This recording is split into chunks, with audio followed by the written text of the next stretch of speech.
Hey, welcome back to the channel. So today we're looking at venial and mortal sin. So the sins that you commit while you're in the simulation. And also remember, your destiny was chosen before you incarnated. So there was always that choice whether you were to murder or not to murder. So follow on with this video and let's get some of the answers to these questions.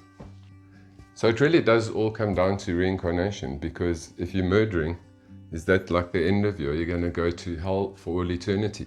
Well, firstly, we're going to look at where the hell from all eternity comes from. And I made a video on it. There it is here.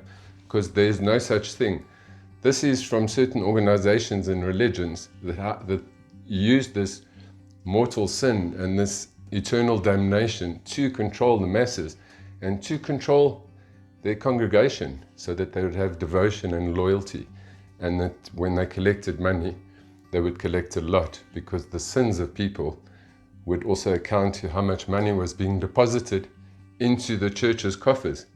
So this narrative, this guilt, this sin, really was designed by the church for the sake of controlling people and obviously for making money. And that's really where it comes from. But let's say you've murdered in this life, and now you've died and you found yourself in the spirit world. So you need to find the person that you murdered, and you need to atone and account to what you did. So you need to make good in some way, and not just the person you murdered, but the lives that it affected around that person. In other words, their family and all that. And also because you murdered this person, it was destiny. It was something your soul needed to go through. It's an evolutionary process. So if we're born in the simulation, this world of duality, there's good and there's bad, dark, light, and male and female, and then I suppose trances as well. Really, there is no unfairness, because you're going to go back to the spirit world, and no, there is no eternal damnation. So yes, you killed someone in a very horrific way, and you made them suffer, and you made their loved ones suffer. God is a God of love, and He's beyond the duality and the illusion of the simulation, the school reality we call Earth. So you are going to be forgiven, and it was something that you were meant to experience, whatever your experience was. Let's say in this case, murder. So the soul needs to learn from lifetimes of these experiences. It develops something that's called a conscience. So in other words, instead of listening to the algorithm of your daily thoughts, all that mind stuff and your emotions, now you let go of it.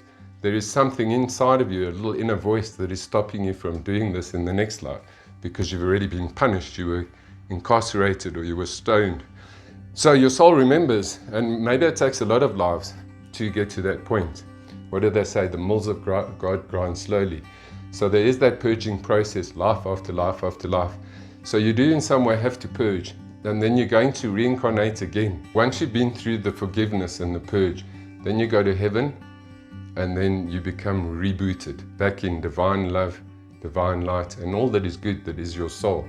And then you reincarnate into sin, and what that means is the sins of the fathers unto the fourth generation. So your past life karma, your accumulated karma, is designed into the matrix of your next life. So you're going to pay for that, for what you did. In other words, maybe someone in your life, someone really close in your life, is going to be taken away from you through murder, and you're going to have to go through that whole experience to see what it's like on the other side. So as I said, it's a very, very slow process, life after life, until the soul develops that conscience. Moving beyond the conscience, it's when you start to ascend, or you start to align, or awaken, or transcend. So in other words, you transcend these situations, and you start to see the truth of who you really are and why you are doing these things that you are doing. In a future video, we'll look at how we reincarnate and how it is that you choose your destiny, or how your destiny gets chosen for you by your celestial guardian. And then you might say, well, why is God not choosing it for you?